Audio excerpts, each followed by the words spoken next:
Okay, chapter 20. When Bertha told me Jackie was coming to visit, my thoughts bounced every which way. I was excited as all get out to see her. I'd missed her like crazy and hoped she'd been missing me too. But I had some of old Scrappy's anger simmering inside me. It seemed like she was so busy being happy that she didn't have time to think about me. The day we were going to pick her up at the bus station in Asheville, I spent the morning practicing tricks with Wishbone. I wanted Jackie to see how smart he was and how much he loved me. Then I tried to make my room look like a real bedroom and not like a place to store canning jars. First, I pulled my bedspread way up so it covered my Cinderella pillowcases. Then I tacked a towel over the shelves to hide those jars. I put Wishbone's toys in a shoebox and wrote his name on the side with a marker while he sat there watching me with his head cocked. Every now and then, he took out a tennis ball or a dirty rubber bone, but I put it back. You want everything to look nice for Jackie, I told him. Next, I pushed Gus's old jackets and sweaters to the back of the closet and hung up some of my t-shirts so it looked like I had a whole closet of my own. Then I put a towel over Bertha's sewing machine and hung my backpack on the hook on the closet door. When I was done, I stood in the doorway and glanced around. It looked better, but I knew it wasn't anything like the room Jackie shared with Carol Lee. I bet they had matching floral bedspreads with heart-shaped throw pillows and pictures of rock stars taped on their headboards. I'm sure they had a dresser with a tray of nail polish and a jewelry box full of bracelets. They probably had pink and gold diaries with little keys and bags of potato chips under their beds to share at night while they talked about how happy they were. And I was sure they didn't have a single canning jar in their room, not one. On the ride to Asheville, Bertha pointed out some of the things she hadn't showed me before when we went to the mall. That place there has the best boiled peanuts in North Carolina. The Blue Ridge Parkway is up yonder. That road there goes to Blowing Rock, where the Tweetsee Railroad is. I said, oh, and yeah, and uh-huh. But really I was thinking about Jackie. Maybe I shouldn't have fixed up my room so much. Maybe if I'd left it the way it was, she'd feel sorry for me and take me back to Raleigh with her. "Ah, Charlie," she'd say, "you can't stay here for this old room. You can't stay here in this little old room sleeping like a baby on a Cinderella pillow." She'd toss her hair over her shoulder and add, "This house is liable to fall right off the mountain if you sneeze too hard. You better come on back home with me."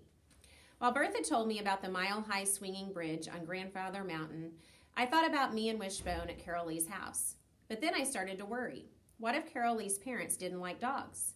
What if they didn't like me? Before I had time to stack up too many worries, we pulled into the bus station. When we got out of the car, Bertha gave my shoulder a jiggle and said, "Are you excited?"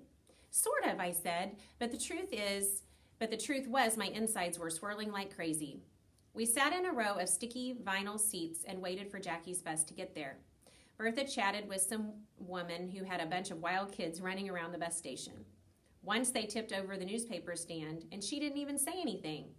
Gus fell asleep after about a minute, his head nodding until his chin dropped down onto his chest and his cheeks puffing out with every breath. I sure hoped he didn't call me Butterbean in front of Jackie. Finally, the man behind the ticket counter called out, "Bus number 94, arriving from Raleigh." And before I knew it, Jackie was swooping toward me, tall and tan and smiling. I could practically see the happiness floating above her like a halo. The first thing she did was turn her head sideways, point to the bright blue streaks in her dark hair and say, "Like it?" It's okay," I said.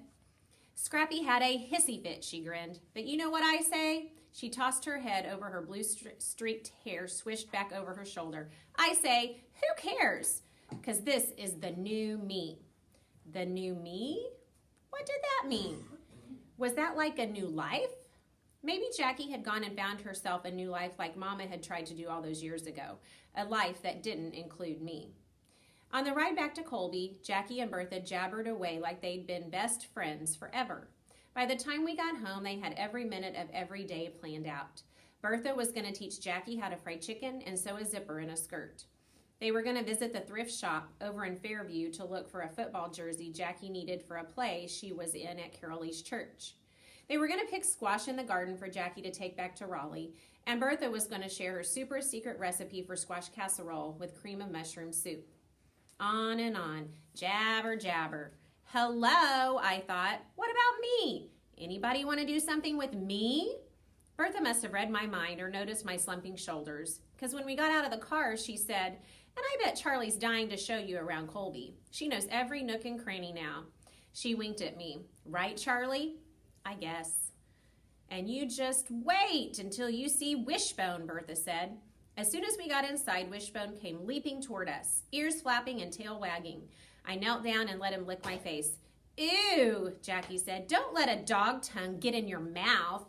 He's just kissing me. I pressed my cheek against his nose. He loves me. Jackie made a face. And watch this, I said. I showed her how Wishbone could sit and shake and roll over. Wow, Charlie, Jackie said. I never knew you were such a good dog trainer. Well, he's pretty easy to train because he's so smart. And by the time we get back to Raleigh, I bet he'll know a whole lot more stuff. Jackie lifted her eyebrows and squeezed her lips together, but she didn't say anything. She strolled around the tiny living room, studying photos of old people on the table beside the couch, peeking into Bertha's yarn basket, peering into the kitchen. I love your house, she said to Bertha. Gus's granddaddy built it with his own 2 hands, Bertha said. Ain't that right, Gus? Gus blushed a little and nodded. Check out the back porch, Bertha said, motioning toward the kitchen. The next thing I knew, Jackie was out there, raving about the view and the mountains and all. I sat on the floor in the living room with Wishbone, snuggled in my lap, listening to this new Jackie and wondering what had happened to the old Jackie, the one who went to my dance recital while Mama and Scrappy stayed home and yelled at each other, the one who spent her allowance to buy me one of those friendship bracelets the other girls at school had. The one who had made cupcakes for me to take to school on my birthday while Mama watched soap operas in her bathrobe. That Jackie was gone, and in her place was this new Jackie with blue streaks in her hair, out on the porch telling Bertha how much she loved the Blue Ridge Mountains. And then this new Jackie went and said something the old Jackie never would have said. Charlie is so lucky to be here with y'all. Lucky? She thinks I'm lucky I got yanked out of the only place I'd ever known my whole life and sent off to live with people I'd never laid eyes on before. Lucky my family was all broken up and scattered every which way. Then Bertha said, no, me and Gus are the lucky ones. Right, Gus? Right, Gus said. When they came back in from the porch, Bertha said, Charlie, why don't you take Jackie back to your room so she can put her things away? I led Jackie to that tiny room and waited for her to say what I'd been imagining she'd say, like how awful it was. Even though I'd fixed it up, she'd say it was way too small. She'd peek behind that tacked up towel and see those canning jars, and then she'd say I'd better go back to Raleigh with her. But no, this new Jackie said, I love this room, Charlie. Can you believe you've got a room all to yourself and don't have to share anymore like we did back home? Well, didn't that beat all? I liked sharing a room back home, I said, making my voice sound pitiful. I was going to show her Gus's clothes jammed in my closet, but she flopped onto the bed and said, well, yeah, but it's nice to have a room that's just yours. Nobody leaving their dirty socks on the floor or taking up all the space on the dresser. She kicked her sandals off and leaned against the wall. Don't get me wrong, I like Carol Lee and all, but sometimes I wish I could be by myself, not have her snooping through my stuff or using my makeup without even asking. She tossed her hair over her shoulder and said, I just love Gus and Bertha. Don't you? Now, I have to say that question caught me off guard, and I surprised myself when I didn't hesitate one little bit and said, I do. Did I love Gus and Bertha? I had never really thought about it before, but maybe I did. But then everybody loves Gus and Bertha because that's the kind of people they are. And you got yourself a dog, Charlie, she said, rubbing her bare foot along Wishbone's back. It seemed like everything's turned out so good for you. Your very own room and your very own dog, living with 2 nice people who don't cuss and holler at each other every minute of the day. Then she jumped off the bed and said, show me the garden. That night, Bertha made grilled cheese sandwiches and potato salad for supper, and then we sat out on the porch under the orange sky streaked with gray-blue clouds. The smell of rain mingled with the sweet scent of honeysuckle, and crickets chirped in the huckleberry bushes along the edge of the woods. Bertha and Jackie talked about boys, and if I didn't know better, it would have been hard to tell which one of them was a teenager and which one was a grown-up woman. Bertha told Jackie about the first time she ever met Gus when he fixed a flat tire on her daddy's car out on Highway 14. I'd never laid eyes on such a handsome boy in my life, she said. My friend Jamie flirted her head off with him, but I knew I was the one he had eyes for. Right, Gus? She poked Gus and he nodded while he chewed on a toothpick. Later, me and Jackie went back to my room and played Crazy Eights while she told me about some boy she'd been dating named Scooter. He was the paintball champion of Wake County and had a cousin in the Marines he wanted to fix up with Carol Lee. Jackie had brought nail polish with her, so we painted our fingernails and told the same jokes we'd told about 1,000,000 times before. "What do you call a cow that eats your grass?" Jackie said. "A lawn mower," I said. "What do frogs order in restaurants?" "French flies." We laughed like those were the funniest jokes in the world. For the first time since she'd showed me her blue-streaked hair at the bus station, she seemed like the old Jackie, and I realized how much I'd been missing her. After we turned out the lights, she fell asleep in no time flat.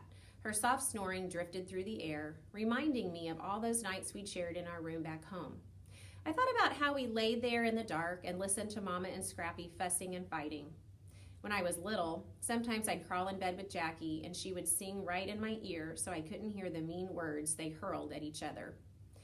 Now here we were, sleeping in the same room together again, Jackie in my bed and me in a sleeping bag on the floor with Wishbone. Except this time, the only sounds I heard were Jackie's soft snoring and the bullfrogs down in the woods. And then I thought about Jackie raving about this house and that porch in my very own room. In my head, I could still hear her saying how she just loved Gus and Bertha and telling me how everything's turned out so good for me. But then I thought, what's so good about being tossed out of my own house and riding the bus with those giggling kids and feeling for all the world like a stray dog with no place to call home? I hugged Wishbone closer and kissed his nose, while my thoughts bounced around so much they finally wore me out and I fell asleep.